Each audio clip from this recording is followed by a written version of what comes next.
Et avec nous pour en parler, le chercheur spécialiste du Moyen-Orient, David Rigoulet-Rose. Bonjour, vous êtes rédacteur en chef d'Orient Stratégique, dont le dernier numéro sous presse se penche justement sur cet Orient décidément bien compliqué. L'Iran va-t-elle riposter ? La riposte aura lieu. Alors après, c'est la modalité de cette riposte dont on ignore évidemment la portée. Mais l'Iran ne peut pas rester sans répondre. Toutes les annonces, toutes les déclarations le laissent entendre. Ce ne sont pas des mises en garde, ce sont des menaces qui ne sont même pas voilées.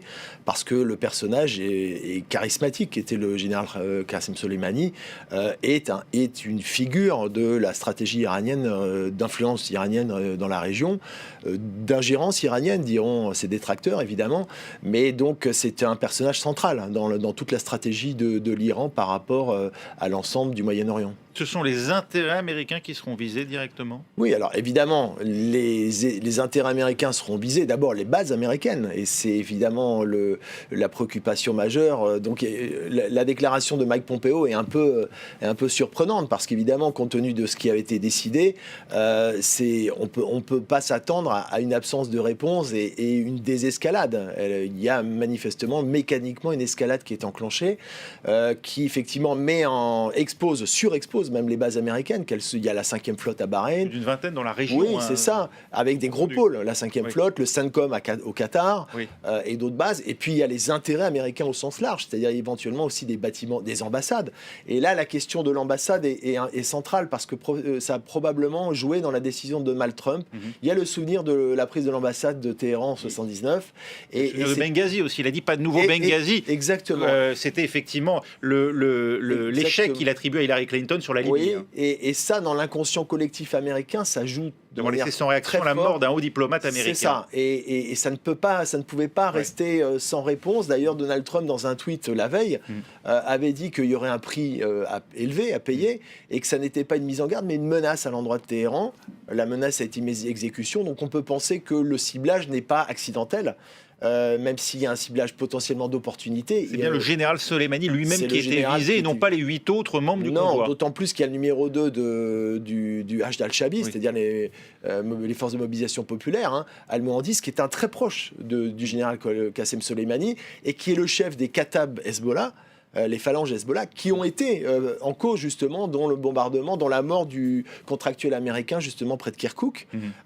Et donc évidemment, c'est pas du tout anodin. Quel coup porte la mort du général Soleimani lui-même à la capacité offensive du régime iranien ? Alors, il incarnait la force de projection, puisqu'il était le chef de la force Al-Quds, c'est-à-dire les gardiens de la révolution à l'extérieur de l'Iran. Donc, il était l'incarnation, on va dire, de cette stratégie d'influence iranienne. Donc, c'est un coup dur porté, parce qu'il avait une vraie vision stratégique, même si évidemment, il répondait directement du guide de la révolution, du guide suprême, mais il avait une marge de manœuvre très importante. Il est intervenu de manière décisive, notamment pour le soutien à Bachar el-Assad dès 2012. Il est le soutien évidemment affiché du Hezbollah au Liban.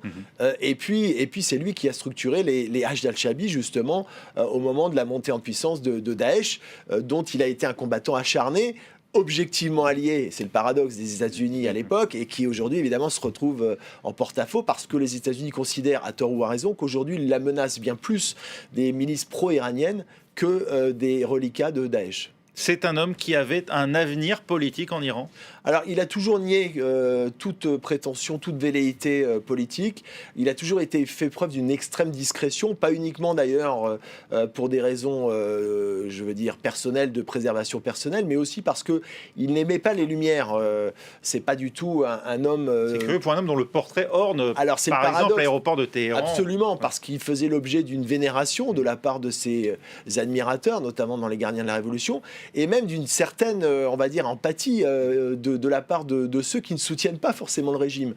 Parce qu'il était aussi l'incarnation d'une certaine fierté iranienne à l'étranger, et il avait assuré par sa politique, par la mise en œuvre de sa politique, une sécurisation, on va dire, une sanctuarisation du pays dont beaucoup d'Iraniens lui savaient gré.